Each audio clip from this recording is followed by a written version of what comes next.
Millionaire invites Janitor's twins to play tennis, but he didn't know that they knew his secret move taught to only one person, the woman he fell in love with 10 years ago. But before we dive into the full story, let me know where you're watching from and what time it is. Now, subscribe to the channel, and let's get started. Ayanna Johnson traversed the ornate entrance of the Bellevue Tennis Club with her heart racing. The exclusive club in Newport, Rhode Island, was the kind of place she never imagined setting foot in, with its perfectly manicured lawns and members from New England's social elite.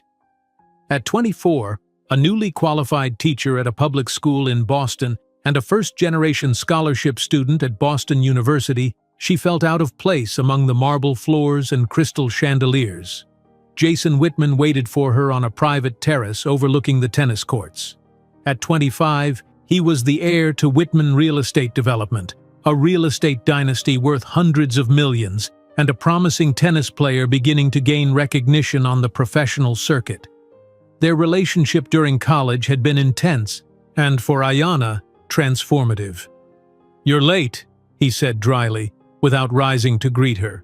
Ayanna sat down, instinctively placing her hand over her 5-month pregnant belly. "The bus was delayed, and then I had to walk 3 blocks." "You came by bus? Jesus Christ!" Jason looked around, checking if anyone he knew was watching. "Let's get straight to the point. This situation is impossible." "Situation? Jason, I'm pregnant with twins. Your children." Jason adjusted the Rolex on his wrist. "Look at this place, Ayanna. Look at the people here. This is the world I was born into, and this is the world that will give me a $50 million inheritance when I turn 30. He stared at her coldly. "A black teacher from Roxbury simply doesn't fit in here." "Half white too, in case you forgot," Ayanna replied, feeling the first tears forming. "And I thought what we had meant something. You said you loved me." "In college, Ayanna, it was a youthful mistake. Every rich kid has his rebellious phase." Jason leaned forward. "My father found out about you and was quite clear. Either I end this now, or I lose everything." Ayanna swallowed hard. "And you chose the money. I'm choosing my future. You think I'm going to trade $50 million for a public school teacher?" He pulled a checkbook from the inside pocket of his blazer. "I'll be generous. Take care of this," he pointed to her belly, "and move on with your life. We both know you'll never be suitable for the Whitman world." Ayanna looked at the check filled out with an amount that, at any other time, would have seemed a fortune to her. "This would be a scandal for the Whitmans," he continued, now almost whispering. "A black girl from Roxbury becoming part of the family? My father would do anything to prevent that." Without saying a word, Ayanna tore the check into small pieces and let them fall onto the table. "I'm a teacher, Jason, not a prostitute." She stood up, trembling. Jason sighed and gestured to a nearby security guard. "Charles, the lady is leaving." "Mr. Whitman." The security guard approached. "Do I need to escort her?" "Please, and make sure she understands she's no longer welcome here." As she was escorted through the elegant halls, Ayanna felt dozens of stares upon her, some curious, others disdainful. Humiliation burned in her cheeks as she tried to maintain her dignity. That night, in her tiny Cambridge apartment that she shared with 2 fellow teachers, Ayanna curled up in bed as rain lashed against the windows. With only $342 in her bank account, inadequate health insurance, and rent she could barely afford, the future looked terrifying. "We won't need him," she whispered to her belly, stroking the place where her babies were growing. "We'll never need Jason Whitman or his dirty money." The following months were brutal. Ayanna took on extra tutoring jobs, worked as a waitress on weekends, and when the twins were born, Zoe and Zach, she had to return to work just 3 weeks later. Her mother, a nurse working double shifts, helped when she could, but the responsibility fell primarily on Ayanna. Sleeping only 4 hours a night, Ayanna fed the babies, graded papers, prepared lessons, and delivered food during her few free hours. Her apartment was exchanged for an even smaller one in a dangerous neighborhood, where the sound of occasional gunshots sometimes woke her at night. She would hug the twins, silently promising that one day everything would be different. When the twins were 1 year old, Ayanna happened upon a sports magazine with Jason on the cover, celebrating his first major victory on the professional tennis circuit. His face shone with happiness, without any trace of guilt or loss. That night, after putting the children to bed, Ayanna cried for him for the last time. The next morning, she woke with a clarity she had never felt before. Tennis had been her passion before meeting Jason. In fact, that's how they met, on a community court near the university. He had taught her advanced techniques, including his special move, the ghost serve, that no one could return. Ayanna sat at her small kitchen table, staring at the worn tennis racket she'd pulled from the back of her closet. The grip was frayed, the strings needed replacing, but holding it brought back memories, both painful and inspiring. "If he can use what he loves to win, so can I," she said to herself, watching the twins sleeping on the pull-out couch. It was then that she made the decision that would change everything. She would use every ounce of pain and transform it into fuel. Her children would have everything they deserved, not because Jason Whitman acknowledged them, but despite his rejection. The same evening, she enrolled in night classes for a master's degree in physical education. She called community centers about volunteer coaching positions. She researched grants for sports programs in underprivileged areas. As she made these calls, Zach woke up crying. Ayanna picked him up, noticing how his eyes, so much like Jason's, looked up at her trustingly.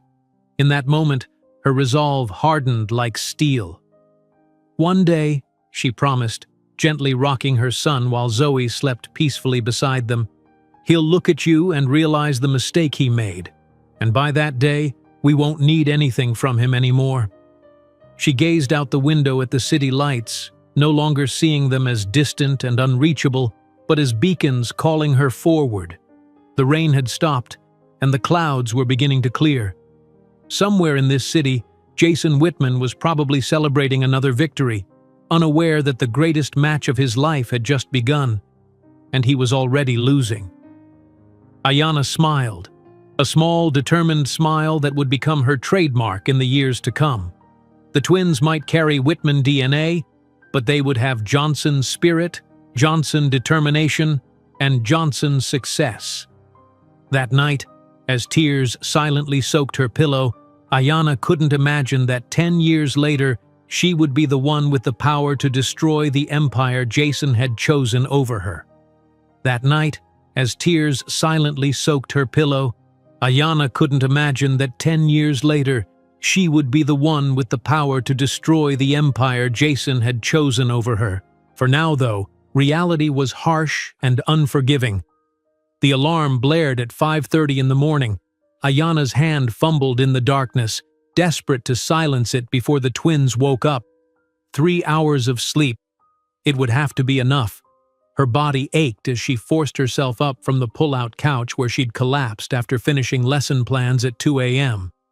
"Just one more tutoring session today," she whispered to herself, calculating the extra $80 that would help with this month's rent. The apartment was freezing. She kept the heat at minimum to save on utilities. In the corner of the studio apartment, Zoe and Zach slept in their second-hand cribs, peaceful and unaware of their mother's struggles. At 6 months old, they were growing so fast that the clothes donated by her fellow teachers barely fit anymore. Ayanna showered quickly, the lukewarm water another small sacrifice. As she dressed for work, she glanced at her bank statement on the kitchen counter. $342 to last until payday. The pediatrician had recommended specialized formula for Zach's sensitive stomach, another $60 she couldn't afford. 2 hours later, Ayanna handed the twins to Mrs. Reynolds, an elderly neighbor who watched them during school hours for a discounted rate. "You look exhausted, honey," Mrs. Reynolds said, cradling Zoe.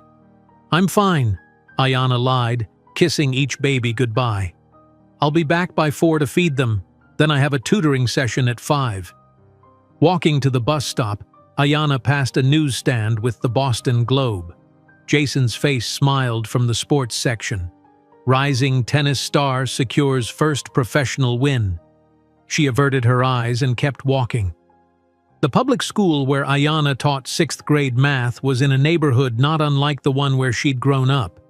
The building was old, resources scarce, but she threw herself into teaching with passion that belied her exhaustion.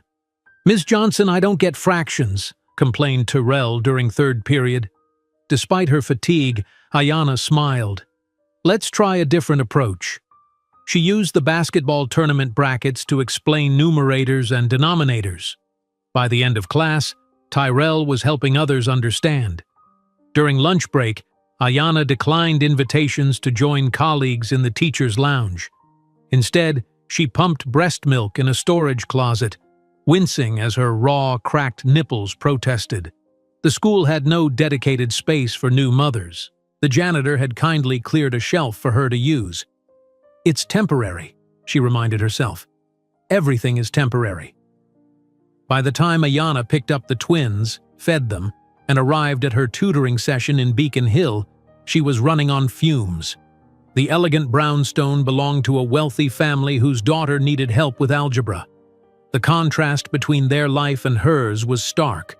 Original artwork on the walls, designer furniture, a kitchen bigger than her entire apartment. "Will you be able to stay an extra half hour today?" the mother asked, dangling an additional $20. "We have a charity gala at the Bellevue Tennis Club." The name hit Ayanna like a physical blow. "I'm sorry, I can't today. The babies—" "Oh, right. You have twins." The woman's voice held a hint of judgment. "Well, we'll see you Thursday then." Walking home in the dark, Ayanna stopped at a discount grocery store. She bought the cheapest formula available, knowing Zach's stomach would suffer. Tears threatened as she handed over her credit card, already maxed out. 3 months later, Ayanna moved to an even smaller apartment in Dorchester. The neighborhood was rougher, but the rent was $100 less per month. The building had recurring pest problems, and the superintendent ignored her complaints about the leaky ceiling in the bathroom. The twins' first birthday passed with little celebration. A small cake Ayanna baked herself, and 2 stuffed animals she found at a thrift store. That night, after they fell asleep, she allowed herself a rare moment of self-pity. "This isn't the life I wanted for you," she whispered to her sleeping children. A distant siren wailed, followed by what sounded like gunshots. Ayanna instinctively moved to the cribs, standing guard over her babies until the night grew quiet again. Summer came, bringing suffocating heat to the apartment with no air conditioning. Ayanna took on waitressing shifts at a diner on weekends, leaving the twins with her mother when she wasn't working double shifts at Boston General. "I don't know how you're doing this," her mother said one Sunday evening, looking at Ayanna's swollen feet and dark-circled eyes. "That man should be helping you." "We don't need his help," Ayanna replied firmly, though her voice cracked with exhaustion. When the twins were 11 months old, Ayanna graduated with her master's degree in education. No one sat in the audience to clap for her. Her mother was working and she couldn't afford a babysitter. She accepted her diploma, hurried home to relieve Mrs. Reynolds, then fell asleep while grading papers, a red pen still clutched in her hand. The twins had just learned to walk when Ayanna began delivering food for extra income. Driving through wealthy neighborhoods on weekend evenings, she occasionally passed the gates of the Bellevue Tennis Club. Each time, she forced herself to look straight ahead, refusing to give power to the memories. The twins' first birthday coincided with a feature in Sports Illustrated about Jason Whitman's breakthrough year on the professional circuit. Ayanna found the magazine in the break room at school. His face beamed from the glossy cover, a trophy raised triumphantly above his head. The article described him as America's most eligible tennis bachelor and detailed his luxurious lifestyle between tournaments. That evening, after serving a small birthday cupcake to each twin, Ayanna sat on the bathroom floor and sobbed silently. She allowed herself exactly 10 minutes of grief before washing her face and returning to the tiny living room where Zach and Zoe played with their new second-hand toys. It was the last time she would cry over Jason Whitman. The next morning dawned clear and crisp, autumn painting the trees outside her window in fiery colors. Ayanna woke before her alarm, feeling strangely refreshed despite only 4 hours of sleep. She watched the twins, still sleeping, their faces peaceful and perfect. Zoe with her thick curls, Zach with his long eyelashes so like his father's. Walking to the closet, Ayanna pushed aside winter coats and reached deep into the back. Her fingers closed around the familiar grip of her old tennis racket. She pulled it out, feeling its weight, running her fingers over the strings that needed replacing. Tennis had been her first love, long before Jason. They'd met on a community court near campus where she played whenever she could afford the time between classes and work-study jobs. He'd been slumming it, he later admitted, checking out how the other half lived while hiding from the pressures of family expectations. She remembered how he'd laughed, genuinely impressed when she returned his serves. "You've got natural talent," he'd said, without a trace of condescension.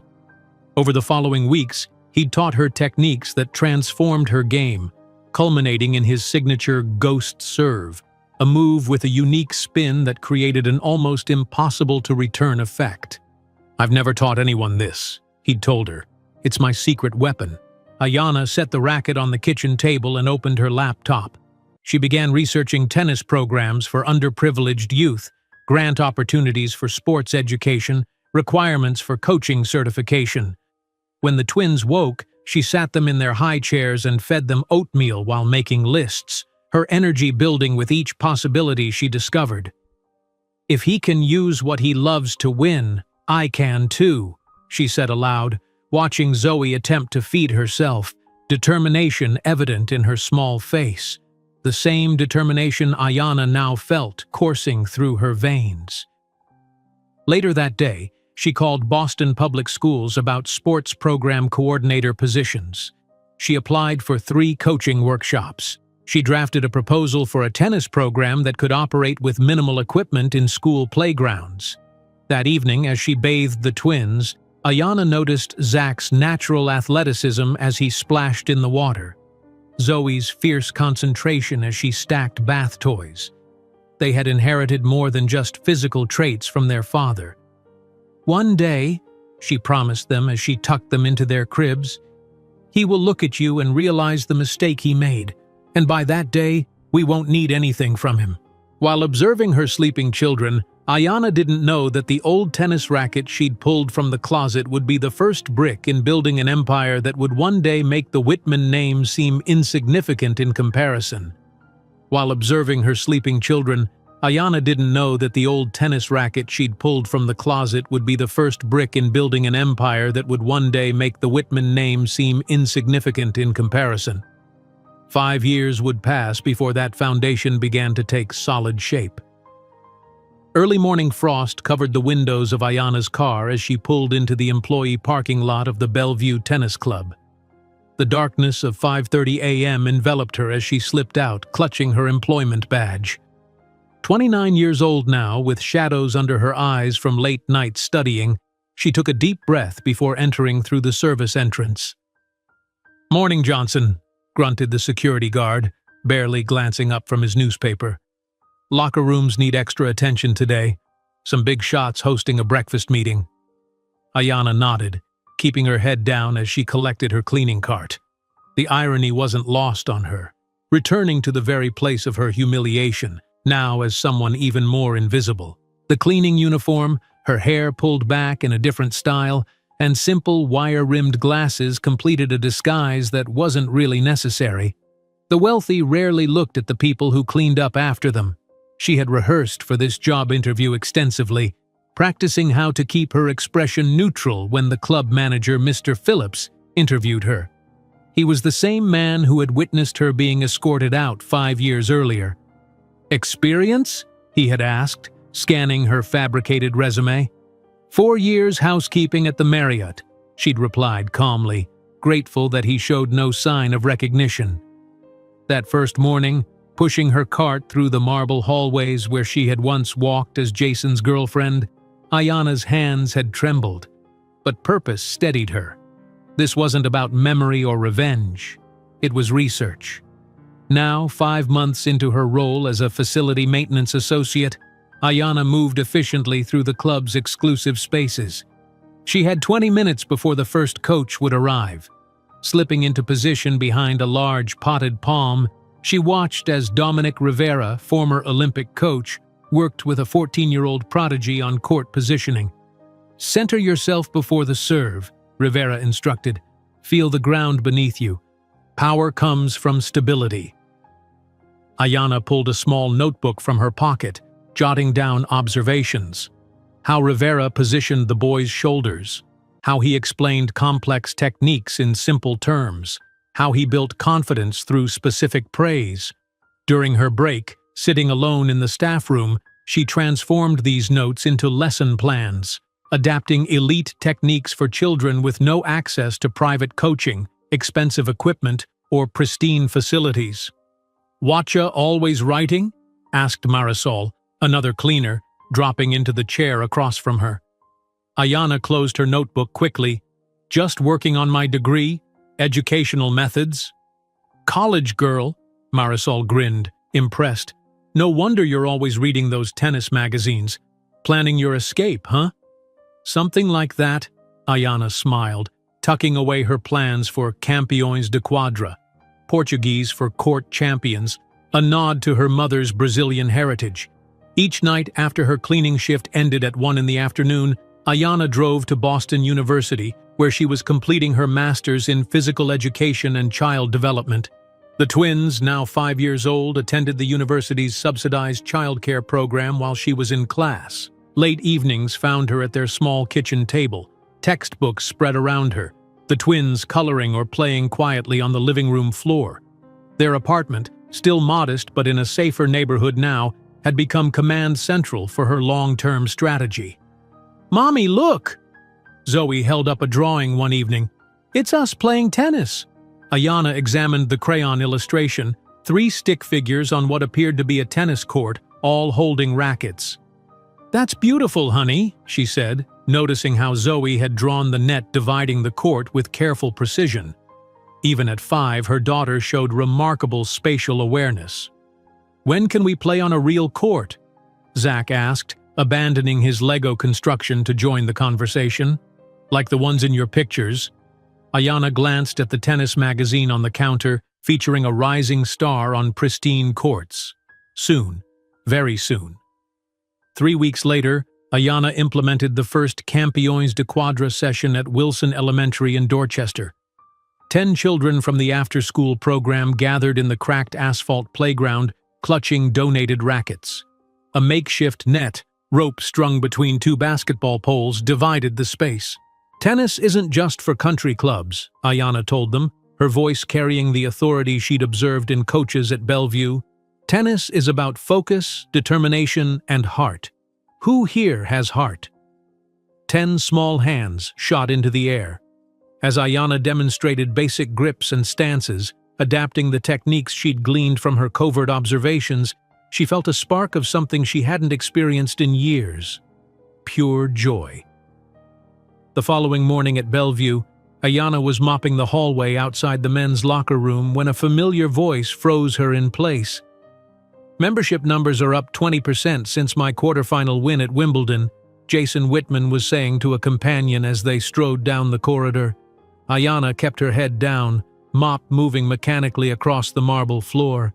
Jason passed within 3 feet of her, his expensive cologne lingering in the air. He didn't spare her a glance, just another invisible service worker in his privileged world. That evening, at a public park in Cambridge, Ayanna watched Zoe and Zach hit tennis balls against a practice wall. At 5 years old, they already displayed remarkable coordination and focus. Zach's natural athleticism was evident in every fluid movement. Zoe's determination showed in her furrowed brow as she aimed for the same spot over and over. "Look, Mom! I did 10 in a row!" Zach called excitedly. "That's fantastic!" Ayanna replied, her chest tightening at how his smile mirrored Jason's. The same dimple appeared in his left cheek. The same sparkle lit his eyes. Later that night, Zach approached her as she tucked him into bed. "Mom, why don't I have a dad like Tommy at school?" The question she'd been preparing for since their birth. Ayanna sat on the edge of his bed, choosing her words carefully. "You do have a dad," she began, stroking his hair. "He's a man who loves tennis more than anything else in the world, just like you do." "Where is he? Why doesn't he live with us?" Zoe appeared in the doorway, clearly having been listening. She climbed onto the bed beside them, eyes wide with curiosity. "Your father and I met in college," Ayanna explained. "We both loved tennis, but sometimes grown-ups have to make choices about what's most important to them. Your father chose a different path than being with us." "Doesn't he like us?" Zoe asked, her lower lip trembling slightly. "He doesn't know you," Ayanna said honestly, "and that's his loss, because you two are the most amazing children in the world." The following month, Ayanna completed her master's degree, walking across the stage with the twins cheering from the audience alongside her mother. That same week, Campeões de Quadra expanded to a second school. At the Bellevue Tennis Club, Ayanna continued her undercover work, nearly having a close call when Richard Whitman, Jason's father, entered the men's locker room while she was cleaning. She ducked into a supply closet, heart pounding, until he passed. By the end of that year, Ayanna had refined her teaching methodology into what would eventually become the Johnson method for accessible tennis. The twins, showing remarkable aptitude, became her test subjects for new drills and techniques. On a crisp autumn day, a school principal observed one of Ayanna's sessions. 30 children, many from Boston's poorest neighborhoods, executed drills with precision and enthusiasm on a repurposed basketball court. "This is remarkable," the principal said afterward. "I've never seen some of these kids so engaged. What do you call this program again?" "Campeões de Quadra," Ayanna replied, handing him a professionally printed brochure she'd designed herself. "We're in 3 schools now, hoping to expand. The school board might be interested. We have a grant for innovative physical education initiatives." Ayanna smiled, her long game beginning to take shape. "I'd be happy to make a presentation." While scrubbing the floors of marble where the rich walked without noticing her, Ayanna didn't imagine that in just 5 years her name would be spoken with reverence in the same circles that had tried to erase her. While scrubbing the floors of marble where the rich walked without noticing her, Ayanna didn't imagine that in just 5 years her name would be spoken with reverence in the same circles that had tried to erase her. 2 years later, that future was beginning to take shape in ways she could barely have dreamed. Ayanna's hands trembled as she held the envelope from the Boston Community Foundation. She'd applied for their Local Heroes grant program 6 months ago, hoping for perhaps $5,000 to buy proper equipment for her growing tennis program. The thickness of the envelope suggested more than a rejection letter. "Mom, what is it?" Zoe asked, looking up from her homework at the kitchen table. At 7, she had her mother's analytical mind and quiet determination. "A letter about my tennis program," Ayanna replied, carefully breaking the seal. She unfolded the letter, scanning quickly until her eyes locked on a number that made her sit down abruptly. $25,000, she whispered. "Is that a lot?" Zach asked, abandoning his drawing to peer at the letter. Ayanna laughed, tears springing to her eyes. "Yes, baby. It's enough to help a lot more children learn tennis." That evening, after the twins were asleep, Ayanna sat at her small desk, the grant letter before her, and allowed herself a moment of pure joy. 2 years of dawn cleaning shifts at Bellevue, afternoon classes with her growing program, and late nights refining her teaching methodology had culminated in this first significant validation. She opened her laptop and drafted an email to the principals of 2 additional schools in low-income neighborhoods. The subject line read, "Expansion of Campeões de Quadra Tennis Program, fully funded." The following morning, Ayanna treated the twins to ice cream cones from the corner store after school, a rare indulgence for their tight budget. "Things are going to start changing," she promised as they sat on a park bench, vanilla dripping down Zach's chin. "Mom's program is growing." "Will we get new rackets?" Zoe asked practically. "Yes, and maybe even proper nets instead of rope." 3 weeks later, Ayanna stood before the principals of 3 Boston public schools, presenting her expanded program with a confidence that grew with each slide of her carefully prepared presentation. The Court Champions methodology adapts elite tennis techniques for environments with limited resources, she explained, standing tall in her one professional outfit, a navy blazer and matching skirt she'd found at a consignment shop. "Our pilot program has shown 15% improvement in physical fitness metrics and, remarkably, a 20% improvement in academic focus among participants." Principal Hernandez from Dorchester Heights Elementary leaned forward. "And this is fully funded? No cost to the school?" "That's correct," Ayanna confirmed. "The equipment, training, and my time are covered by the Boston Community Foundation grant." As she left the meeting with signed agreements from all 3 schools, Ayanna allowed herself a smile of satisfaction. The carved mahogany doors of these administrative offices were a far cry from the service entrance she still used at Bellevue 4 mornings a week, but they represented the first step toward the future she envisioned. Spring brought Zoe's first official tennis tournament, a youth community event held on the public courts at Franklin Park. Ayanna knelt before her daughter in the parking lot, adjusting the strings on her racket, not new, but newly restrung with the grant money. "Remember what we practiced," she said softly, tucking a stray curl behind Zoe's ear. "Focus on your form, not on winning." Zoe nodded, her face serious beyond her years. "I'm playing against Emily Chen first. The schedule says her mom is a member at Bellevue." Ayanna's heart skipped. "How do you know that?" "It's on the sign-up sheet, parent club affiliations." Of course, Ayanna thought. The invisible hierarchies of children's sports, making sure everyone knew who belonged where in the social order. "Just play your game," she advised, masking her anxiety. From the sidelines, Ayanna watched her daughter walk onto the court with the quiet determination that was becoming her signature. Across the net stood Emily Chen, outfitted in pristine white tennis clothes and wielding a racket that cost more than Ayanna's monthly rent. Mrs. Chen stood nearby, designer sunglasses perched on her nose, barely concealing her dismissive glance at Zoe's second-hand clothes and well-worn sneakers. The match began with Emily taking an early lead, her strokes technically perfect from years of professional coaching. But in the second set, something shifted. Zoe, finding her rhythm, began to implement the adapted techniques Ayanna had taught her. Techniques gleaned from countless mornings observing Bellevue's elite coaches. At match point, Zoe positioned herself exactly as Ayanna had shown her, a stance she'd memorized while watching Olympic coach Dominic Rivera train a junior champion. Then, with perfect form, she executed the serve that would later become famous as the foundation of the Johnson method. The ball curved impossibly, landing just within bounds and spinning away from Emily's racket. The ghost serve, adapted for a 7-year-old's strength and height. A perfect ace. "Game, set, match, Johnson," called the volunteer referee. Mrs. Chen's mouth fell open in undisguised shock as Zoe walked to the net to shake her daughter's hand. "Where does your daughter train?" Mrs. Chen asked Ayanna afterward, sunglasses pushed up to reveal bewildered eyes.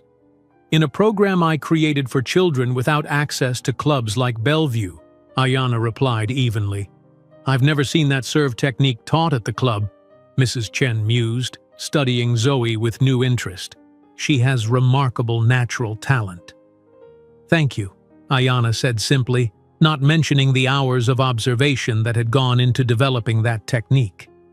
Mrs. Chen reached into her designer handbag and withdrew a checkbook. "Your program, does it accept private donations?" Ayanna blinked in surprise. "Yes, we do." The check Mrs. Chen wrote made Ayanna's breath catch. $5,000, casually handed over between matches.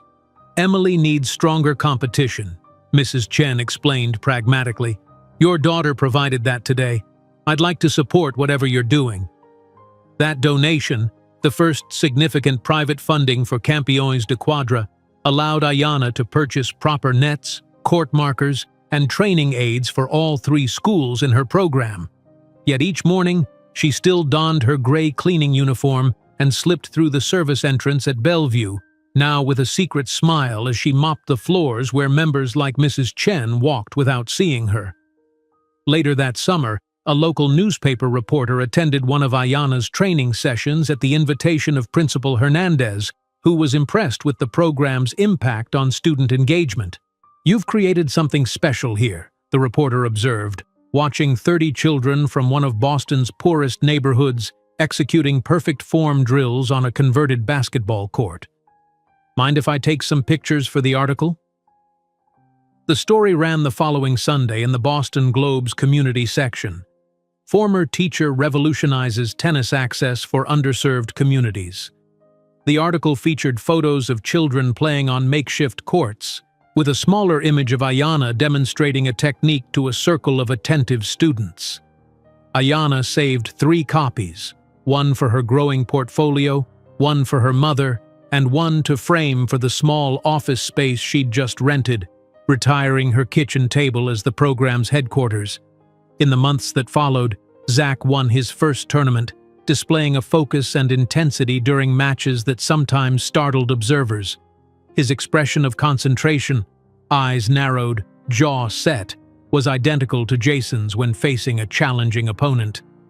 Ayana watched her son from the sidelines, feeling the strange mixture of pride and pain that occasionally surfaced when the twins' inherited traits became evident. But these moments no longer devastated her. They simply reminded her of the mission driving her forward. With the newspaper article generating interest, Ayana opened her first business account under the Campions de Quadra name. She hired her first assistant, a former physical education teacher who believed in the program's potential enough to accept the modest salary Ayana could offer. The small office, a converted storage room above a community center, became the official headquarters, with the newspaper article proudly framed on the wall. "What's next?" asked Denise, her new assistant, as they unpacked donated equipment in the tiny space. Ayana smiled, thinking of the 3 additional principals who had contacted her after the article appeared. "We grow," she said simply, "step by step." That night, as she affixed the newspaper article to the wall of her tiny new office, Ayana didn't know that small clipping would be just the first of many, culminating in a Forbes cover that would change everything. That night, as she affixed the newspaper article to the wall of her tiny new office, Ayana didn't know that small clipping would be just the first of many, culminating in a Forbes cover that would change everything. 3 years would transform both her life and her mission in ways she couldn't have imagined. Ayana Johnson stood before the Gates Foundation committee in a tailored navy suit, her posture emanating a confidence that had been years in the making. At 34, she no longer resembled the devastated young woman who had once been escorted from Bellevue Tennis Club. Her presentation slides projected behind her showed the impressive metrics of Campions de Quadra, now operating in 27 schools across Boston. "The data speaks for itself," she concluded, gesturing to the final slide. 83% of our participants show improved academic performance. 91% report increased self-confidence. And we've produced 3 regional junior champions from neighborhoods where tennis was once considered inaccessible. Dr. Meredith Lang, head of the Foundation's education initiatives, leaned forward. "Ms. Johnson, your approach is exactly the kind of innovative thinking we aim to support. I'm pleased to inform you that the committee has approved $500,000 for national expansion over the next 2 years.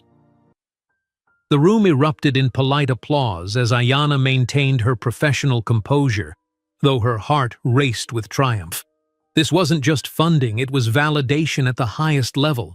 Later that week, Ayana walked into the employee lounge at Bellevue Tennis Club, her cleaning uniform crisp despite years of wear. After nearly a decade of pre-dawn shifts observing elite coaching techniques, the time had finally come. "Mr. Phillips, may I speak with you?" she asked the facility manager who had hired her years ago. He glanced up from the schedule he was reviewing.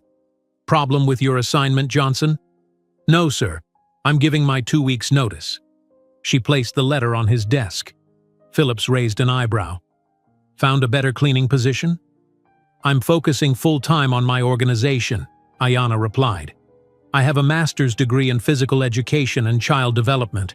I run a tennis program for underserved communities that just received major foundation funding." The manager's jaw slackened as he processed this information about the quiet cleaner who had efficiently moved through his facility for years, virtually invisible to the privileged members. "You're not a career janitor?" "I was conducting field research," Ayanna said with a small smile. "The best place to study elite techniques is where the elite train." 3 days later, Ayanna unlocked the door to a modest 3-bedroom house in Arlington, the twins bouncing excitedly beside her. After years of cramped apartments in questionable neighborhoods, they were finally homeowners.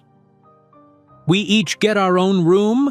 Zach asked incredulously, racing up the stairs to claim his space. "Yes, and there's a small backyard where we can practice serves," Ayanna called after him. Zoe walked through the living room, running her fingers along the wall. "Can I paint my room blue?" "Any color you want," Ayanna promised, watching her daughter methodically explore the space, planning and assessing, so much like herself. The following Monday, Ayanna walked into the new headquarters of Campeões de Quadra, a proper office suite with 3 rooms, a reception area, and most importantly, a conference table that wasn't also a dining table.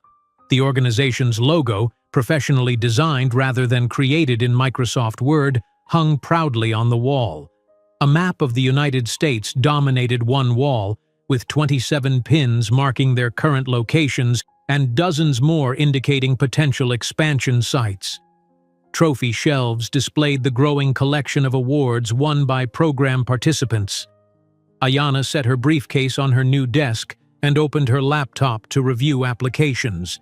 The Gates funding allowed her to expand her team from 2 part-time assistants to 5 full-time positions. By afternoon, she had scheduled interviews with former teachers and coaches who shared her vision of democratizing tennis instruction. "Your resume is impressive," Ayanna told Marcus Williams, a former collegiate tennis player who had been coaching in community centers. "But tell me why you want to join Campeões de Quadra specifically." "I grew up in Mattapan," he explained. "No one expected kids from my neighborhood to play tennis, let alone excel at it. When I read about your program in the Globe, I recognized the philosophy immediately: elite techniques adapted for real-world constraints." Ayanna hired him on the spot, along with 4 others who understood the mission beyond the methodology. 2 weeks later, Ayanna sat in the stands at the New England Junior Regional Championships, watching Zoe compete in the under-10 division. At 10 years old, her daughter had developed a playing style that combined technical precision with intuitive creativity, a formidable combination that had already earned her recognition among youth tennis circles. Across the court, parents from Bellevue and other exclusive clubs watched with barely concealed shock as Zoe systematically dismantled their daughter's textbook techniques with adaptations that seemed unorthodox yet devastatingly effective. "That's Ayanna Johnson's daughter," one mother whispered loudly enough for Ayanna to hear, "the woman who started that program for underprivileged children." "Well, clearly it works," her companion replied, as Zoe executed a perfect cross-court winner. When Zoe accepted the championship trophy, cameras flashed. A small crowd gathered afterward, including several sports journalists who covered youth tennis. "Ms. Johnson, would you comment on the success of Campeões de Quadra players in today's tournament?" asked a reporter from Tennis Youth magazine. As Ayanna provided a measured response about accessibility and untapped potential, she noticed a familiar figure at the far end of the courts, Jason Whitman, observing matches in his capacity as a professional player and emerging coach. He hadn't noticed her or made the connection to Zoe. Not yet. Ayanna steered Zoe toward the exit, postponing that inevitable collision until the timing was right. That evening, as the twins did homework at the kitchen table of their new home, Ayana reviewed the official coaching manual she had developed, the Johnson Method for Accessible Tennis. What had begun as scribbled notes in a small notebook while hiding behind potted plants at Bellevue had evolved into a comprehensive curriculum being implemented across the country. She paused at a photo on her desk, herself in a cleaning uniform from 3 years prior, juxtaposed with a recent image of her addressing a conference of physical education teachers. "Mom," Zach said, interrupting her reflection, "why has my father never wanted to meet us?" The question, though anticipated, still pierced her heart. At 10, the twins had begun asking more pointed questions about their father's absence. Ayana set aside the manual and joined them at the table. "Your father made a choice when I was pregnant with you. He chose a different path, one that didn't include us." "Because he wanted to play professional tennis instead?" Zoe asked. "Partly," Ayana answered carefully, "but also because his family had expectations about the kind of person he should marry and have children with, and I wasn't that person." "Because you weren't rich?" Zach pressed. "Because I wasn't from their world," Ayana explained. "But that choice made us stronger. Look at what we've built together." Later that night, after the twins were asleep, Ayana's phone rang with a call she'd been hoping for since the championship earlier that day. "Ms. Johnson, this is Kevin Morris from the National Tennis Education Conference. We'd like to invite you to be a keynote speaker at our annual meeting next month. Your program's success has caught the attention of our board." The following week, Boston Business Journal published a feature, Campions de Quadra, How a Single Mother Revolutionized Tennis Access. The article detailed the program's growth from a single school to 27 locations, its innovative methodology, and the remarkable success of its participants in competitive play. As Ayana read the article in her office, surrounded by the trappings of legitimate success, staff meetings in progress beyond her door, phones ringing with inquiries from school districts across the country, she allowed herself a moment to remember Jason's cruel dismissal a decade earlier.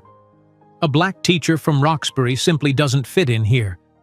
She glanced at the invitation to speak at the National Tennis Education Conference, where she would address the very elite her program had challenged. The conference would be held at a resort adjacent to Bellevue Tennis Club, bringing her full circle. While admiring the new logo on her office wall, Ayana didn't know that in just 2 years she would be negotiating with venture capital investors an 8-figure valuation for her little program. While admiring the new logo on her office wall, Ayana didn't know that in just 2 years she would be negotiating with venture capital investors an 8-figure valuation for her little program. Yet as another year passed, her rising prominence in the tennis world brought her increasingly closer to the collision she had long anticipated. Ayana checked her watch nervously as she sat in the stands at the New England Junior Championship in Newport. The sprawling tennis facility hosted the most prestigious youth tournament in the region, and both Zoe and Zach had qualified in their respective 11-year-old divisions. She scanned the crowd of tennis parents, coaches, and scouts, knowing that somewhere among them was Jason Whitman. According to the event program, he would be presenting trophies as the tournament's celebrity sponsor, 5-time Grand Slam champion turned coach and tennis academy founder. Ayana had deliberately chosen seats on the far side of the facility, watching Zach's semi-final match from a distance that offered some protection from chance encounters. "Incredible forehand from Johnson." The announcer's voice echoed across the complex as Zach executed a perfect cross-court winner. "That's match point for the surprise contender from Campions de Quadra." As applause rippled through the stands, Ayana caught sight of a familiar figure approaching court 3, Jason, surrounded by tournament officials, coming to observe the promising talent everyone was buzzing about. Her heart hammered against her ribs as she slipped away before he could spot her, ducking behind a refreshment tent. From her hiding place, Ayana watched Jason applaud Zach's victory. His expression showed genuine admiration for the young player's technique, completely unaware he was watching his own son. The irony was almost too perfect. the father who had rejected his children now unwittingly praising their talent. "Mom!" Zoe appeared beside her, tennis bag slung over her shoulder. "Why are you hiding back here? I just won my semifinal." "Congratulations, sweetheart." Ayana hugged her daughter quickly. "Let's go to the car to get your protein shake." "But the award ceremony for Zach's division is starting soon," Zoe protested. "And that famous player Jason Whitman is presenting the trophies. Everyone's talking about meeting him." Ayana swallowed hard. "We'll watch from a distance. I need to make a phone call first." Later that afternoon, as Zach stood on the podium receiving his runner-up medal, Jason shook his hand with a camera-ready smile, completely oblivious to their connection. Ayana watched from behind a cluster of parents, her stomach knotted with tension. "Your form is exceptional," she overheard Jason telling her son. "Where do you train?" "Campeones de Quadra," Zach replied proudly. "My mom runs it." Jason nodded with professional interest. "I've been hearing about that program. Innovative approach." As Jason moved to the next medalist, Ayana quickly gathered the twins and headed for the exit, postponing the inevitable revelation for another day. The following week, Ayana sat in her expanding office headquarters, now adorned with framed newspaper articles and awards. Her phone rang with a call she'd been both expecting and dreading. "Ms. Johnson, this is Martin Weber from the U.S. Tennis Association. We've been very impressed with your program's results and would like to discuss a potential official partnership." The conversation that followed elevated Campeones de Quadra to unprecedented legitimacy, national recognition from the sport's governing body, access to training facilities previously reserved for elite academies, and participation in development pathways for Olympic hopefuls. "Additionally," Weber continued, "we'd like to feature your program in our annual gala next month. Many of our prominent members and sponsors will be attending." Ayana's grip tightened on the phone. "Will Jason Whitman be there?" "Actually, yes," Weber sounded pleased. "He's receiving our Impact Award for his new youth academy. Do you know him?" "We've crossed paths," Ayana replied neutrally. "May I get back to you about the gala? I need to check my schedule." That evening, Ayana sat down with the twins for the conversation she had been preparing them for gradually over the years.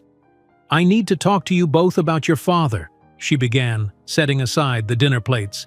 "You've been asking more questions lately, and you're old enough now to understand the full story."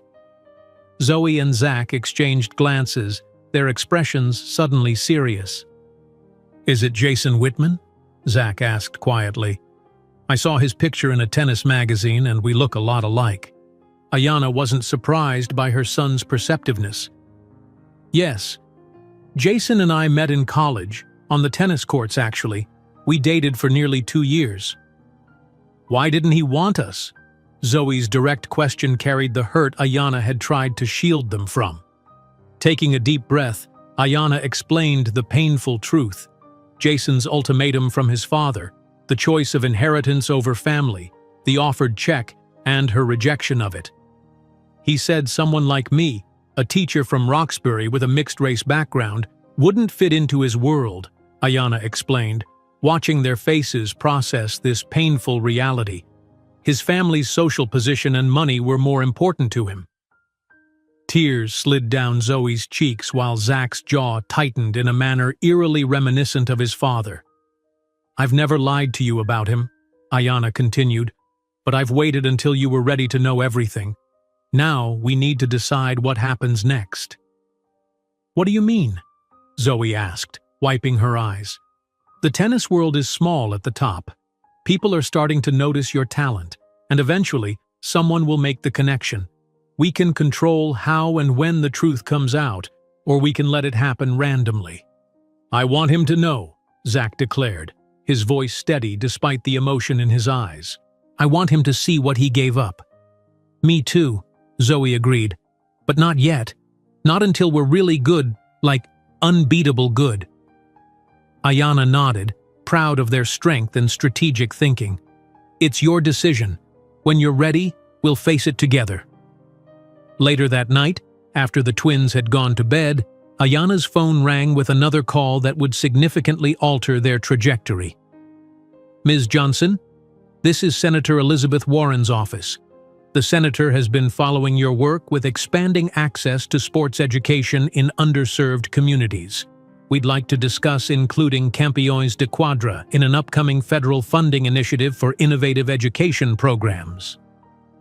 The following day, Ayanna met with federal education officials who were impressed by both her methodology and her results. The meeting concluded with an offer that left her momentarily speechless: $4.5 million in federal funding to expand the program nationally. As summer turned to fall, Ayanna sat in her office reviewing applications from cities across the country eager to implement her program. Her staff had grown to 12 full-time employees, and a documentary filmmaker had approached her about featuring Campeões de Quadra in a series about educational innovation. On her desk sat photographs of the twins as infants alongside recent magazine clippings about Jason Whitman. His face appeared frequently in tennis publications, now promoting his elite academy at Bellevue Tennis Club, ironically adapting some of the same methodologies Ayanna had pioneered without knowing their source. She picked up one particular clipping, an interview where Jason discussed emerging talent in American tennis. "I'm seeing incredible young players coming up through unconventional pathways," he was quoted saying. "There's particularly impressive talent emerging from community programs. It's refreshing to see innovation in training techniques." Ayanna smiled at the unintentional compliment. The talent he was praising included his own children, though he remained oblivious to that fact. The following weekend, Ayanna made a calculated decision. She registered Zoe and Zach for an invitational tournament that she knew Jason would attend as a scout for his academy. She spent extra time coaching them on the refinement of the ghost serve, Jason's signature move that she had adapted for their techniques years ago. "Remember," she told them during their final practice session, "when you execute this serve, focus on the follow-through. It's the most distinctive element." As she watched her children perfect the serve that would become their undeniable signature, Ayanna knew they were approaching the moment when their carefully constructed lives would intersect with the man who had rejected them before they were born. Looking at the photos of her children alongside the headlines about Jason Whitman, Ayanna knew that the clock was ticking. Soon the tennis world would realize what she already knew: that the new prodigies in the sport carried the same DNA as the champion who had rejected them. Looking at the photos of her children alongside the headlines about Jason Whitman, Ayanna knew that the clock was ticking. Soon the tennis world would realize what she already knew: that the new prodigies in the sport carried the same DNA as the champion who had rejected them. 6 months later, that revelation seemed closer than ever. The morning sunlight streamed through the floor-to-ceiling windows of the national television studio as Ayanna adjusted her blazer, a tailored Armani piece she'd purchased to mark her new status. The green room buzzed with activity as producers prepared for her segment on Good Morning America. "5 minutes, Ms. Johnson," a young assistant called, clipboard in hand.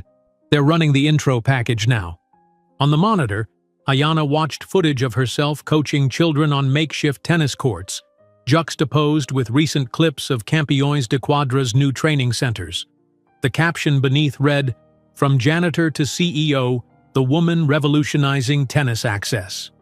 "We're speaking this morning with Ayanna Johnson," the host's voice narrated over the footage, "whose innovative tennis program has grown from a single school playground to a national phenomenon operating in 50 cities across America." The segment that followed positioned Ayanna as the embodiment of the American dream, a narrative she accepted with grace while knowing the full story was far more complicated. "What inspired you to create this program?" the host asked once Ayanna was seated under the bright studio lights. She smiled, the practiced warmth reaching her eyes. "Everyone deserves access to excellence. Tennis taught me discipline and confidence during difficult times. I wanted children from all backgrounds to have that opportunity." The interview carefully skirted her personal history, focusing instead on the program's methodology and rapid growth. As the cameras cut away, the host leaned over. "My producer wants to know if your children would be available for a follow-up segment. I understand they're quite accomplished players themselves." They're focusing on their training right now, Ayanna replied smoothly, the protective instinct still sharp despite her new public profile. 3 weeks later, Ayanna stood on a different stage, accepting a crystal trophy as Social Innovator of the Year at a gala filled with philanthropists and education reformers. The twins sat in the front row, applauding with undisguised pride as their mother addressed the audience with the confidence of someone who had always belonged in such surroundings. "Innovation often comes from necessity," she told the crowd. "When traditional paths are blocked, new ones must be forged." The applause was deafening, and several venture capitalists approached her afterward with business cards and invitations to discuss scaling opportunities. The following month brought another milestone, Zoe and Zach appearing on the cover of Tennis Youth magazine posed with their rackets against an urban backdrop. The headline proclaimed, "The Future of American Tennis, Siblings Changing the Game." Ayanna reviewed the article carefully before publication, tense when she reached the inevitable paragraph about their background. Raised by single mother Ayanna Johnson, founder of the acclaimed Campeões de Quadra program, the twins have thrived despite the absence of a father figure. "Our mom taught us everything we need to know about tennis and life," says Zoe with the poise of someone twice her age. The magazine hit newsstands on the same day Jason Whitman cut the ribbon at his new elite tennis academy housed within the Bellevue Tennis Club. Local news covered the ceremony, capturing Jason's practiced smile as he outlined his vision. "We're creating a comprehensive development pathway for exceptional young talent," he explained to reporters. "The Whitman Academy combines traditional excellence with innovative training methods to develop the complete player." Ayanna watched the coverage from her office, laughing bitterly at the irony. Several of his academy's innovative methods were adaptations of techniques she had pioneered, approaches that had filtered through the tennis world as her program gained recognition. "He's using your serve progression drills," noted Marcus, her head coach, watching over her shoulder. "Should we say something?" "Let him," Ayanna replied. "Innovation should be shared. Besides, imitation is the sincerest form of flattery." Later that week, Jason gave an interview to Tennis Today magazine, unaware that his comments would land on Ayanna's desk within hours of publication. "I'm impressed with the young talents emerging from community programs lately," he was quoted saying. "There's a freshness to their approach, an adaptability that traditionally trained players sometimes lack." Ayanna read the quote aloud to her executive team, unable to suppress a smile. "He's talking about his own children without knowing it." The twins' success continued to mount through spring tournaments, attracting attention from elite tennis circles. College scouts, normally focused on high school players, began sending preliminary interest letters to Ayanna, an unprecedented development for 11-year-old players. "Yale tennis program has identified your children as exceptional prospects," read one such letter. "While formal recruitment remains years away, we wish to establish a relationship now." Similar communications arrived from Stanford, Harvard, and other tennis powerhouses, creating a file that Ayanna kept in her desk's top drawer, tangible evidence of what Jason had discarded. In her expanding organization, Ayanna now led 35 full-time employees across 10 state offices. The program operated in 50 cities, with a waiting list of school districts eager to implement her methodology. Federal funding had transformed Campeões de Quadra from a community initiative into a recognized force in American sports education. "Ms. Johnson, Venture Capital Group Anthem Partners on line 1, her assistant announced one Tuesday morning. They mentioned something about acquisition discussions? The conversation that followed left Ayanna momentarily breathless. $12 million offered for the Campeões de Quadra brand and methodology, with the potential for her to remain as figurehead CEO. "We believe your program could scale internationally with proper investment," the partner explained. "The social impact metrics alone make this an attractive property." "I'll consider it," Ayanna replied non-committally, though her immediate instinct was refusal. What she had built wasn't just a business, it was a legacy for her children and thousands of others. That evening, While supervising the twins' homework, Ayana's phone rang with a call from David Chen, a former classmate who had known both her and Jason at Boston University. "Ayana, I just realized the connection," he exclaimed without preamble. "I saw your kids in tennis youth, then ran into Jason at a charity event last weekend. The resemblance is uncanny." Her grip tightened on the phone. "Did you mention anything to him?" "No, but it's remarkable how much Zach has Jason's exact movements on the court. I watched some videos online. It's like seeing a young Jason play." After ending the call, Ayana sat quietly at her kitchen table, watching the twins work through advanced math problems.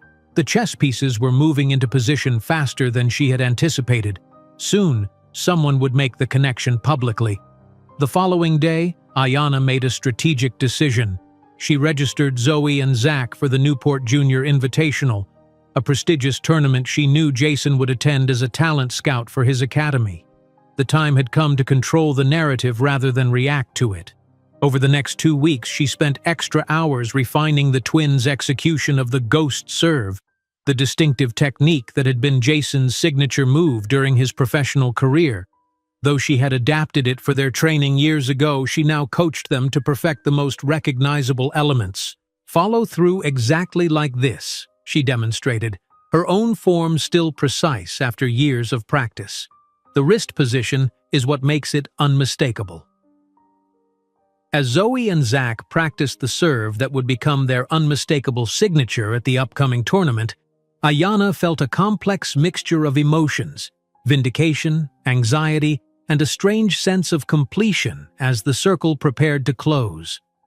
While watching the twins perfect the ghost serve that would be their undeniable signature, Ayana knew she was about to light the match that would ignite 10 years of carefully guarded secrets. While watching the twins perfect the ghost serve that would be their undeniable signature, Ayana knew she was about to light the match that would ignite 10 years of carefully guarded secrets. The morning of the inevitable collision arrived with perfect clarity, the kind of pristine early summer day that Newport, Rhode Island specialized in. Ayana Johnson arrived at the Bellevue Tennis Club just after sunrise, her key card, still valid from her occasional research cleaning shifts, granting her access through the service entrance. The twins followed closely behind, tennis bags slung over their shoulders, eyes wide at the immaculate grounds they'd only glimpsed from a distance before. "Remember," she whispered as they walked toward the practice courts, "we're here early to warm up before registration begins. These outer courts are usually empty until around 9. Zoe and Zach nodded, their faces serious with concentration. At 11 years old, they carried themselves with a poise beyond their years. Zoe with her mother's analytical focus, Zach with an athletic grace that was undeniably inherited from his father. "Can we practice the ghost serve?"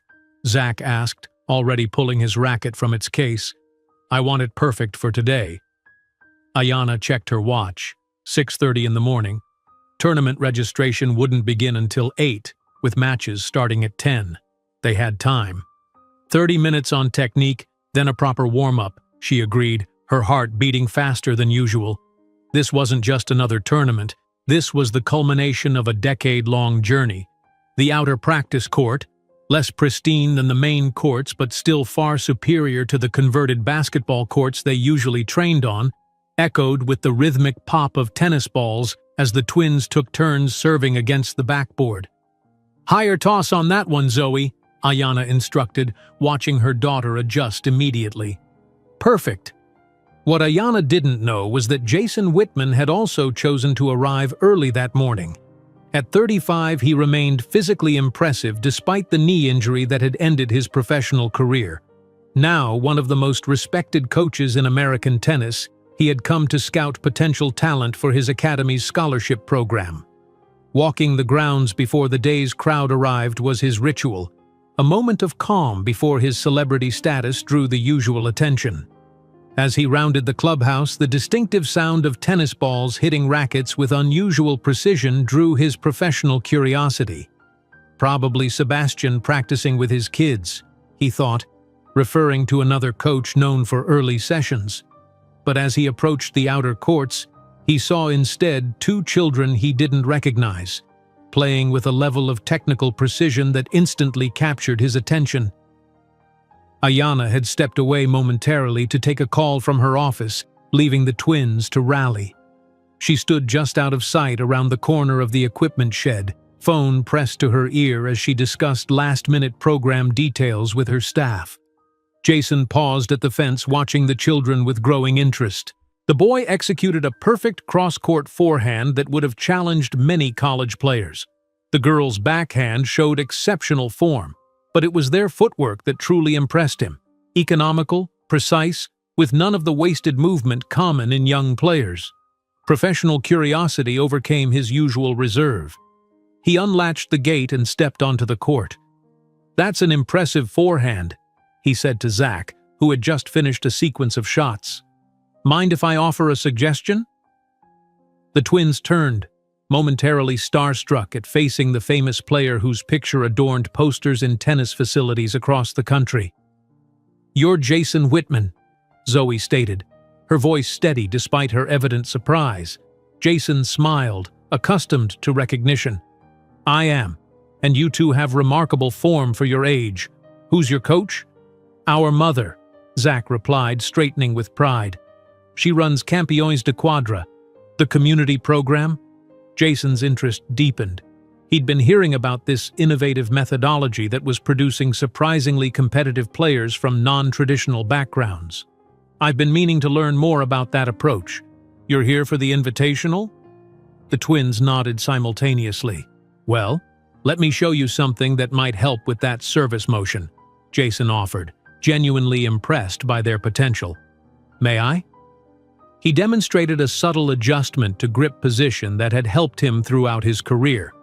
The twins watched with intense concentration, immediately attempting to incorporate the suggestion. "You have incredible natural talent," Jason told them, increasingly impressed as they quickly adapted to his coaching. "Why don't you come for some free sessions at my academy next Saturday? I'm selecting players for scholarship positions." Ayanna, finishing her call, froze at the sound of Jason's voice. A decade of preparation, yet the actual moment caught her unprepared. She remained hidden, watching the scene unfold with her heart hammering against her ribs. Zoe, always eager to impress, positioned herself to serve. "Watch this, Mr. Whitman. It's a special serve our mom taught us." Before Ayanna could intervene, Zoe executed the ghost serve with perfect form. The distinctive motion, the unique spin, the characteristic follow-through that had been Jason's signature throughout his professional career. Jason's expression transformed from casual interest to absolute shock. His mouth fell open slightly as he watched the ball curve exactly as his own famous serve had done countless times on center courts around the world. "Where?" Jason's voice faltered. "Where did you learn that?" "Our mom taught us," Zoe answered proudly. "She says it's a special serve that almost nobody knows." Jason's professional expertise collided with bewilderment. Only one person besides himself had ever mastered that particular technique, a girlfriend from college who had shown unusual natural talent. For the first time, he truly looked at the children standing before him, not just as promising tennis talents, but as individuals. The boy's eyes, green with flecks of amber, identical to his own. The girl's smile, revealing the same slight asymmetry that his mother had, that he had inherited. The world seemed to tilt beneath Jason's feet as impossible connections formed in his mind. These children were around 11. 11 years ago, he had made the decision that secured his inheritance and professional path. 11 years ago, he had last seen Ayanna Johnson pregnant with twins. "What's your last name?" he asked, already knowing the answer. "Johnson," Zach replied. "I'm Zach, and this is my sister Zoe." Jason felt blood drain from his face as his gaze lifted beyond the children to see Ayanna approaching. No longer in a cleaning uniform or the worn clothes of a struggling teacher, she walked toward them in casual designer sportswear, carrying herself with the confidence of the successful executive she had become. "Ayanna?" he whispered, the name escaping his lips like a question to which he already knew the devastating answer. The calculated moment of revelation Ayanna had planned for years was happening differently than she had imagined, yet with perfect symmetry. Here, on the grounds of the club where he had once dismissed her as unworthy, Jason was facing the consequences of his choice. "Mommy, you know Mr. Whitman?" Zach asked innocently, looking between the two adults with growing curiosity. Around them, the exclusive club continued its morning routine.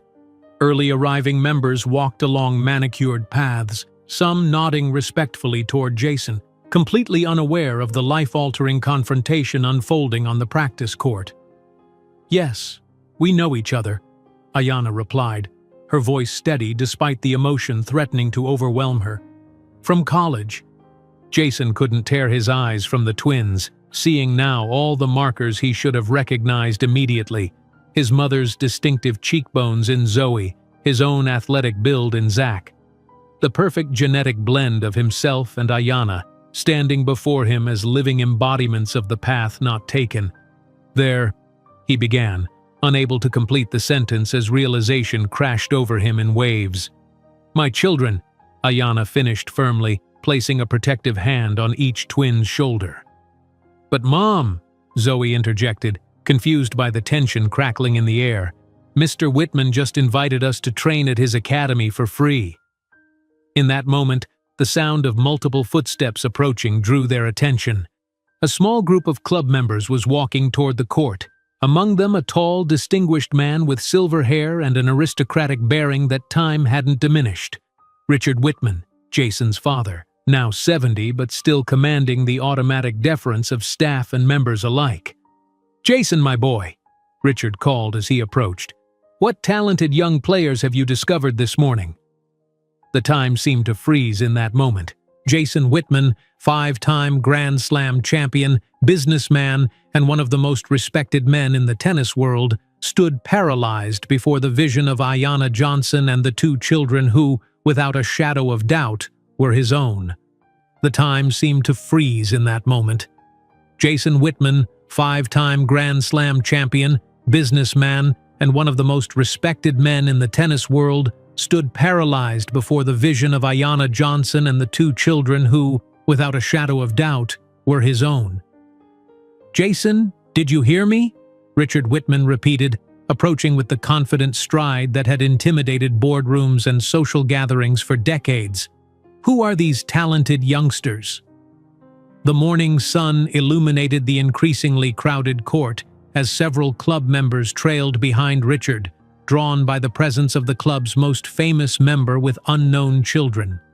Among them were two sports reporters who had arrived early to cover the invitational tournament. Ayanna's gaze locked with Jason's, a decade of unspoken history suspended between them. In his eyes, she saw panic blooming. The carefully constructed world he inhabited was seconds away from shattering. "Richard," Ayanna spoke clearly, turning toward the elder Whitman with surprising composure. "What a coincidence meeting you here. I believe you've never been formally introduced to your grandchildren." The silence that followed was so complete that the distant sound of sprinklers on the main lawn seemed thunderous. Several gasps emerged from the small crowd that had gathered, followed by the unmistakable click of a camera phone. "What did you say?" Richard finally managed, his aristocratic features contorting in shock as he looked between Ayanna, the twins, and his son. Jason stepped forward, his tennis pro confidence entirely evaporated. "Father, I can explain—" "Explain what, exactly?" Ayanna interrupted, her voice steady despite the adrenaline coursing through her veins. "How you offered me money to resolve the problem 10 years ago. How you said I wasn't sufficiently good to be part of the Whitman world." The twins stood frozen, their young faces processing the enormous revelation unfolding before them. Though Ayanna had prepared them for an eventual meeting with their father, the public nature of this confrontation wasn't what any of them had anticipated. "Mommy, what are you talking about?" Zach asked, confusion evident in his voice. More people were approaching now, drawn by the unusual tension emanating from the practice court. Among them was Catherine Prescott, Jason's elegantly poised fiancée and heiress to a pharmaceutical fortune.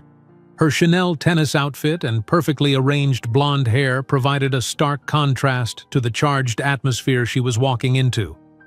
"Let's move this discussion somewhere more private," Jason suggested urgently, his eyes darting toward the approaching figures. Ayanna straightened her shoulders.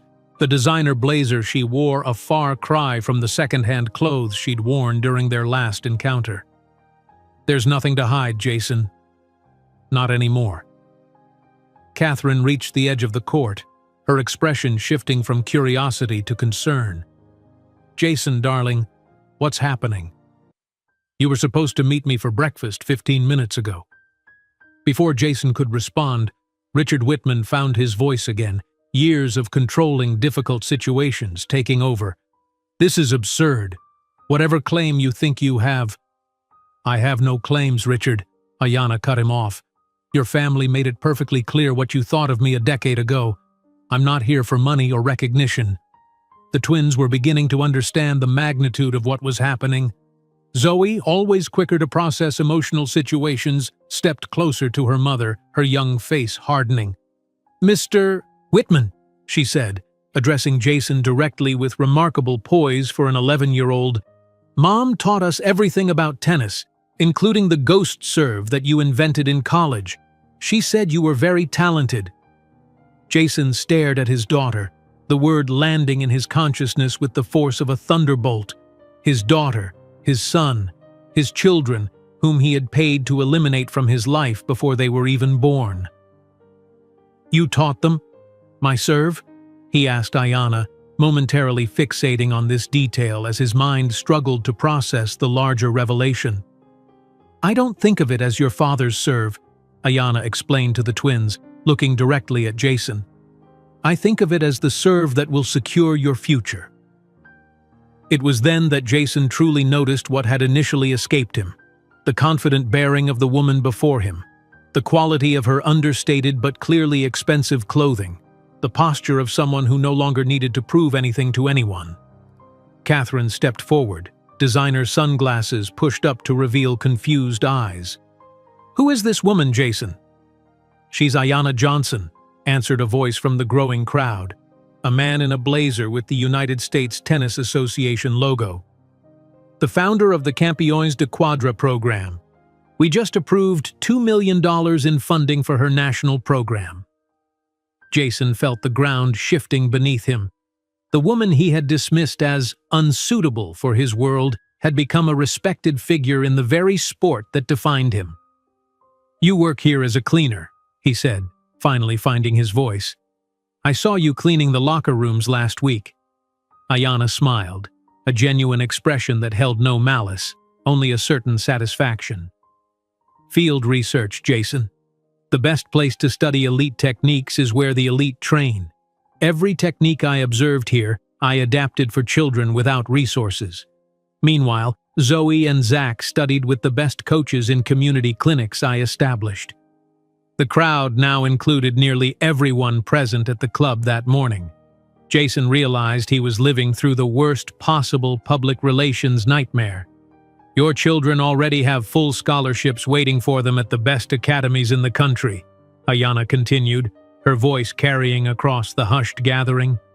"We survived and thrived without your name, without your money, and without your approval." A reporter from Tennis Today magazine stepped forward, recorder already running. "Mr. Whitman, are you confirming that you concealed the existence of your children for 10 years while building your image as an advocate for young athletes' opportunities?" Jason's face drained of color as the professional implications hit him. His carefully cultivated image as tennis's golden boy, philanthropist, role model, advocate for youth development, was crumbling before his eyes. I wasn't," he stammered, looking desperately toward his father for the rescue that had always come in difficult situations. But Richard Whitman stood paralyzed, his calculating eyes moving between the twins, recognition dawning as he noted the unmistakable family resemblances. The boy had the distinctive Whitman jawline, The girl's eyes were the exact shade of green that had marked Whitman women for generations. Catherine's expression had transformed from confusion to cold fury. "Children? You have children you never mentioned?" She took a step back, diamond engagement ring catching the morning light. "Our wedding is in 6 weeks, Jason." "I can explain everything," Jason insisted, reaching for her arm. She pulled away sharply. "To me? Or to them?" She gestured toward the twins, who watched the exchange with the uncomfortable awareness of children witnessing adult drama they don't fully comprehend. Ayanna placed protective hands on her children's shoulders. "Zoe, Zach, I think we should register for the tournament now. The main desk should be open." "Wait!" Jason called desperately. "You can't just leave like this." "Why not?" Ayanna asked simply. "Isn't that exactly what you did?" As she guided the twins away from the practice court, the crowd parted silently, many phones now recording the scene. Richard Whitman remained rooted in place, the implications for the family name clearly calculating behind his eyes. "Dad," Jason turned to his father, voice low and urgent, "we need to manage this situation." "Manage it?" Richard's voice was cold. "Like you managed it 10 years ago? Do you have any idea what this will do to our reputation, to the academy launch, to your endorsements?" A female reporter stepped forward, her question aimed directly at Jason but loud enough for everyone to hear. "Mr. Whitman, you've recently been featured in campaigns promoting family values through sports. Will you be acknowledging your children publicly now?" As cameras flashed and questions multiplied, Jason watched Ayanna's retreating figure, the twins walking confidently beside her. In that moment, with his fiancée storming away and his father's disapproval radiating beside him, the empire of privilege and prestige he had chosen over Ayanna seemed suddenly hollow. While chaos erupted around him, Richard Whitman's expression changed from shock to a cold, calculating assessment. For a man who had built a real estate empire, 2 talented grandchildren represented not just a scandal, but potentially a solution to the problem that Jason wasn't yet aware of. The Whitman empire was on the verge of financial collapse. While chaos erupted around him, Richard Whitman's expression changed from shock to a cold, calculating assessment. For a man who had built a real estate empire, 2 talented grandchildren represented not just a scandal, but potentially a solution to the problem that Jason wasn't yet aware of. The Whitman empire was on the verge of financial collapse. The headline exploded across every sports portal the following morning. Tennis champion Jason Whitman hid twin children for a decade. The accompanying photos captured his face in absolute shock, standing beside Ayanna and the twins who were undeniably his. The contrast between Ayanna's controlled composure and Jason's visible unraveling couldn't have been more striking. Jason stared at his phone in disbelief as notification after notification flashed across the screen. Every major sports outlet, gossip site, and news platform had picked up the story. Video clips of the confrontation at Bellevue Tennis Club were already approaching millions of views. "They're calling you a hypocrite," his publicist said flatly during an emergency conference call. "The Nike campaign specifically positioned you as a champion of opportunity for underprivileged youth. Now everyone knows you abandoned your own children." Jason pinched the bridge of his nose, a headache building behind his eyes. "What are our options?" "Limited," came the blunt reply. "Nike has already put the Whitman Pro line launch on pause. They're evaluating alignment with brand values, which is corporate speak for preparing to drop you. Your academy enrollments are down 30% since yesterday. Parents are canceling." Within days, the carefully constructed facade of Jason's post-tennis career began crumbling.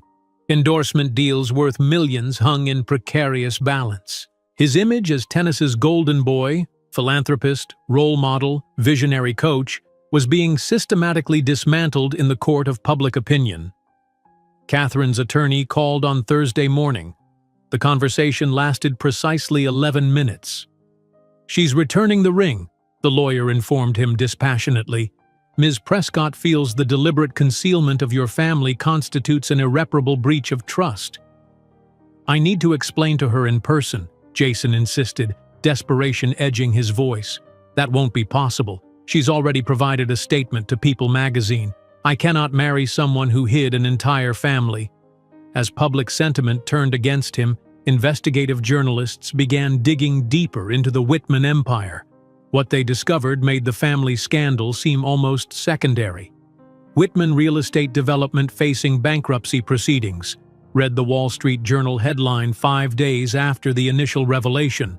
Sources confirm Richard Whitman made high-risk investments resulting in catastrophic losses. Jason stared at the article in disbelief. The $50 million inheritance he had been promised, the fortune he had chosen over Ayanna and his children, had largely evaporated. His father had leveraged the company heavily on speculative developments that failed during the last recession, and most of what remained was entangled in creditors' claims. After a week of unanswered calls and ignored messages to Ayanna, Jason finally drove to Cambridge, parking his Mercedes outside a modest but well-maintained building. The sign on the door read, Campions de Quadra, National Headquarters. Not her apartment, as he had assumed, but her organization's main office. Ayanna opened the door herself, blocking his entrance with quiet authority. Her tailored dress and confident posture were worlds away from the devastated young woman he had dismissed a decade earlier. "This isn't a good time, Jason," she said firmly. "Please," he implored, all traces of his once overwhelming arrogance gone. "I need to see them, properly meet my children. I want to be part of their lives."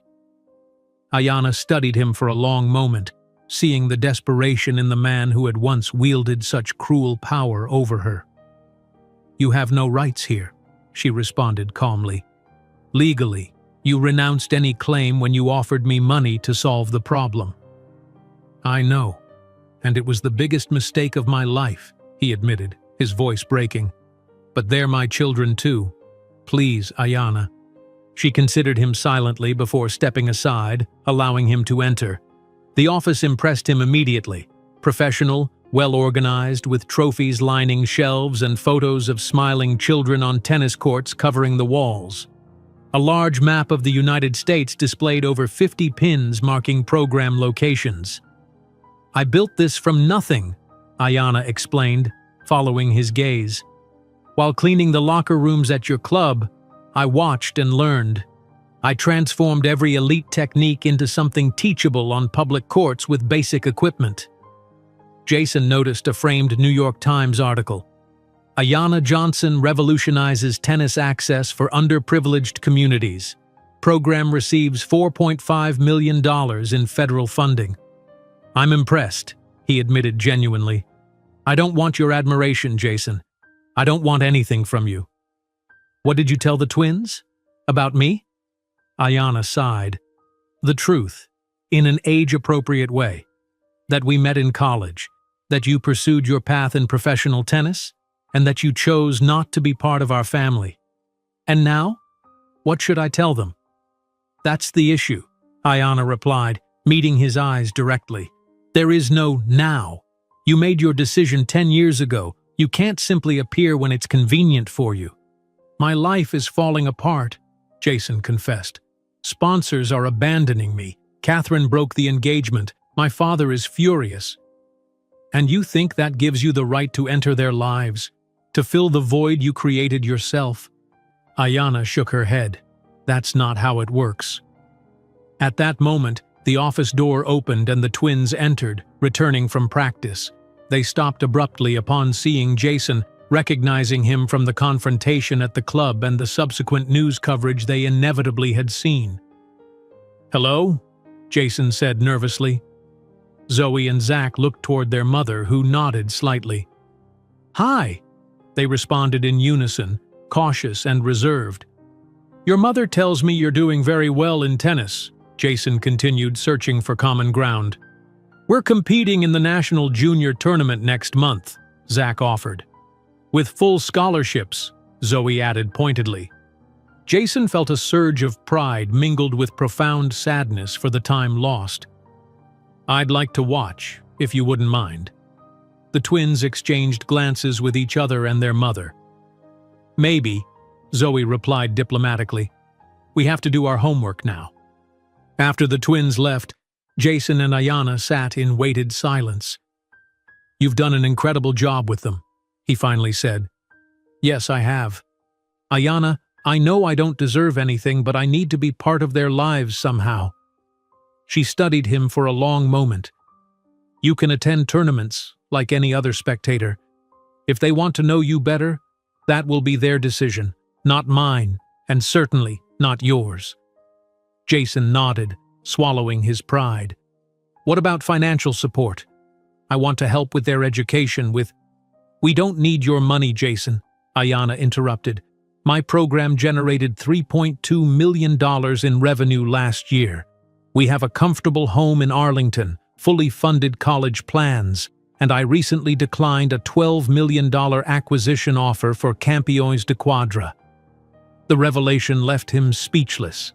The woman he had considered unsuitable for his world had built an empire of her own. In the weeks that followed, Jason discreetly attended the National Junior Tournament where Zoe won first place in her division. From a distance, he observed Ayanna surrounded by a dedicated professional team, respected by everyone in the tennis environment. She had transformed his technique into a revolutionary method that now opened doors for hundreds of underprivileged children. At home, alone in his Newport mansion, Jason contemplated photographs of the twins he had cut from sports magazines. The empire he had valued so highly was crumbling. The club faced financial problems, his reputation was tarnished, and his father had suffered a stroke following the scandal. What hurt most wasn't the material loss or damaged reputation, but realizing that the true treasure he had rejected wasn't just Ayanna's love, but an extraordinary family that would have been his real legacy. Meanwhile, a few miles away, Ayanna Johnson fell asleep peacefully. After a decade building an empire based not on inherited fortunes but on hard work and vision, she had found something far more valuable than the acceptance she once sought: absolute certainty of her own worth.